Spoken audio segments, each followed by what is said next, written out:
कहानी की शुरुआत होती है एक जेल को दिखाते हुए। यहाँ की किचन में बहुत सारा शेफ तरह तरह की डिशेस बना रहा होता है। इस जेल की सिस्टम बहुत ही अलग होता है। यहाँ पर एक के बाद एक बहुत सारा फ्लोर था।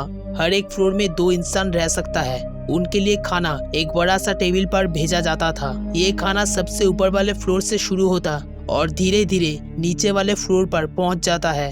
खाना खाने के लिए उनके पास 2 मिनट रहता है। इसी तरह से वो प्लेटफॉर्म धीरे धीरे नीचे जाता रहता है।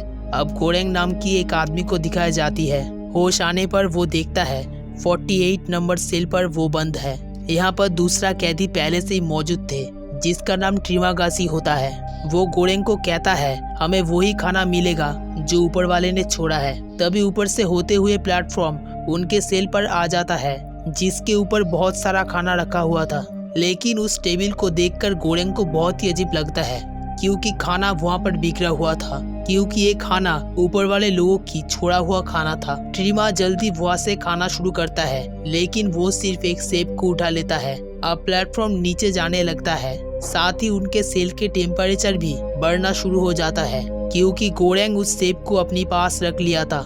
यहाँ की एक खास रूल होता है, कोई भी अगर खाना अपनी पास रख लिया तो उसके सेल के टेम्परेचर बहुत ही बढ़ाया जाएगा या फिर बहुत ही कम कर दिया जाएगा। ऐसा तब तक होगा जब तक वो आदमी उस खाना को वापस नहीं लौटाएगा या फिर मर ना जाते। इसलिए गोरेंग सेब को नीचे फेंक देता है और धीरे धीरे टेम्परेचर भी नॉर्मल हो जाता है। अब वो यहाँ पर आने की वजह बताते हैं। वो कहता है मैं अपनी स्मोकिंग की आदत को छोड़ने और इस बुक को पढ़ने के लिए यहाँ पर आया हूँ। बदले में मुझे सर्टिफिकेट भी मिलेगा। वही ट्रिमा बताते हैं एक दिन गुस्से में आकर मैंने अपनी टीवी को खिड़की से बाहर फेंक दिया था जिससे एक आदमी की मौत हो गई। फिर सजा भुगतने के लिए मुझे यहाँ पर भेजा गया। यहाँ पर किसी एक चीज को अपने साथ लाने की परमिशन होता है। गोरेंग एक बुक को लेकर आया था। वही ट्रिमा एक चाकू लेकर आता है। अगले दिन एक आदमी ऊपर से नीचे गिर जाता है जिससे उसके मौत हो जाती है। ये देखकर गोरेंग काफी परेशान होता है लेकिन ट्रिमा उसे कहता है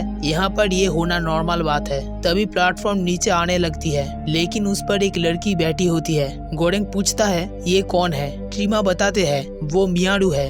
हर महीना वो नीचे आती है अपनी खोया हुआ बच्ची को ढूंढने के लिए। अब वो प्लेटफॉर्म पर बैठकर नीचे वाले फ्लोर पर जाती है। यहाँ पर 2 आदमी उसके साथ जबरदस्ती करने लगता है लेकिन कुछ ही देर में वो उन्हें मारकर वापस प्लेटफॉर्म पर बैठ जाती है। धीरे धीरे कई दिन गुजर जाते हैं। अब दोनों में अच्छा दोस्ती हो चुकी थी। एक दिन जब दोनों रात में सो रहा होता है तभी पूरा जेल में बेहोशी के गैस फैला दिया जाता है। इसके मतलब 1 महीने पूरा हो चुका है। अब सभी को अपनी किस्मत के हिसाब से अलग अलग फ्लोर पर शिफ्ट किया जाएगा। अगले दिन होश आता है तो गोरेंग खुद को बांधा हुआ पाते हैं। ट्रिमा उसके पास आकर कहता है हम लोग 171 लेवल्स पर है। यहाँ तक कभी भी खाना नहीं पहुँचता। मैं 7 दिन तक भूखा रह सकता हूँ। उसके बाद मुझे तुम्हें ही काट कर खाना होगा, इसलिए मैंने तुम्हें बांध दिया है। देखते ही देखते 7 दिन गुजर जाती है। अब भूख लगने पर ट्रिमा उसे काटने लगते हैं। तभी प्लेटफॉर्म पर बैठे मिहारू वहाँ पर आती है। वो ट्रिमा पर हमला करके गोरेंग को बचा लेती है। आजाद होकर गोरेंग ट्रिमा को मार डालता है। वही मिहारू ट्रिमा को काटकर खाने लगती है और गोरेंग को भी खिलाती है। इसके बाद वो यहाँ से चली जाती है। यहाँ पर कुछ दिन बीत जाती है। ना चाहते हुए भी उसे ट्रिमा को ही खाना पड़ता है। यहाँ पर उसे हेलुसिनेट होता है। बार बार वो ट्रिमा को दिख रहा था। अब देखते देखते ये महीना भी गुजर जाता है। फिर से एक बार सभी को बेहोश किया जाता है। जब गोरेंग को होश आती है तो वो 33 लेवल्स पर होती है। इस बार उसके सेलमेट एक लेडी होती है। वो अपनी डॉग को भी साथ लाई थी। उसकी नाम होती है इमोगोरी।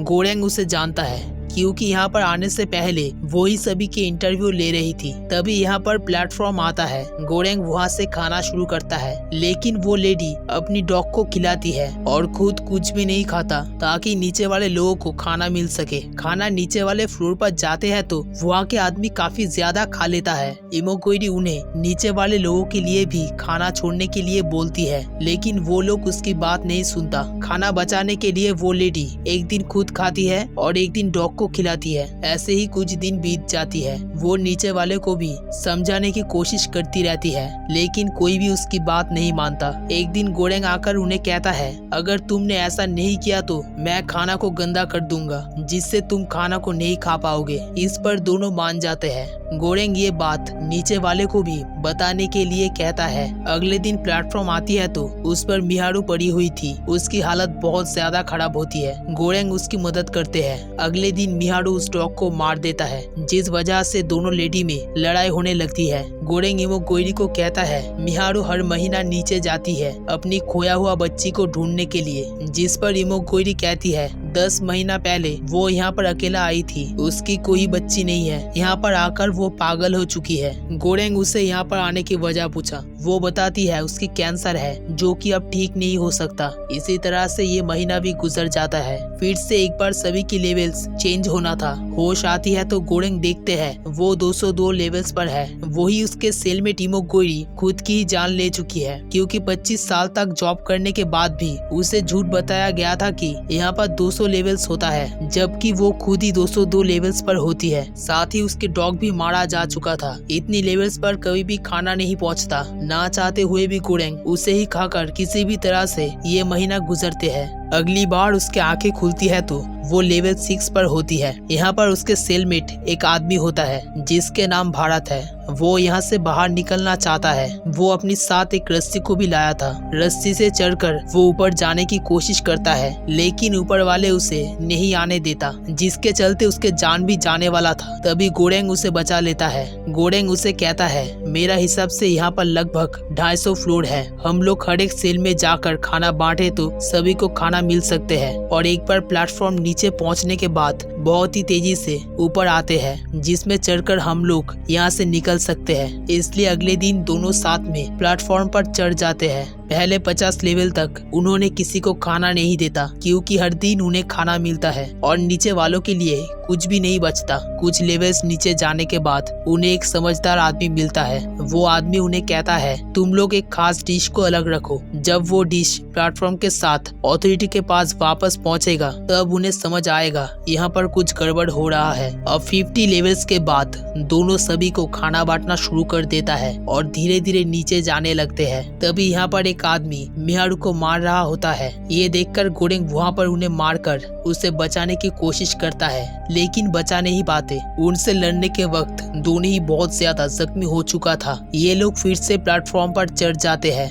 गोरेंग को लगा था यहाँ पर 250 लेवल्स होंगे, लेकिन यहाँ पर उनके सोच से भी ज्यादा लेवल्स होता है। इतनी लेवल्स पर कोई भी इंसान नहीं रहता। आखिर तक प्लेटफॉर्म 333 लेवल्स पर आकर रुक जाते हैं। इन्हें लगता है कि ये आखिरी फ्लोर है, इसलिए दोनों ही प्लेटफॉर्म से उतर जाते हैं। तभी फिर से प्लेटफॉर्म नीचे चले जाते हैं। अब दोनों ही इस लेवल पर फंस चुका है। यहाँ पर इन्हें एक छोटी बच्ची मिलता है जो कि बेड के नीचे छुपी हुई थी और वो पूरी तरह से साफ सुथरा होती है। इनके पास जो पैनाकोटा होता है जो इन्होंने प्लेटफॉर्म के साथ ऊपर मैसेज भेजने के लिए बचा कर रखा था, उन्होंने इसे उस बच्ची को खिला देते हैं। रूल्स के हिसाब से यहाँ की टेम्परेचर बढ़ना या घटना चाहिए था, लेकिन टेम्परेचर बिल्कुल नॉर्मल रहता है, जिसके मतलब इतनी लेवल्स पर कोई भी रूल्स लागू नहीं होता। अब दोनों बहुत ज्यादा जख्मी होने की वजह से बेहोश हो जाती है। फिर से गोरेंग को ट्रिमा के सपना आती है। वो उसे कहता है पैनाकोटा कोई मैसेज नहीं बल्कि ये बच्ची एक मैसेज है, उसे ऊपर भेजना होगा। होश आता है तो वो देखता है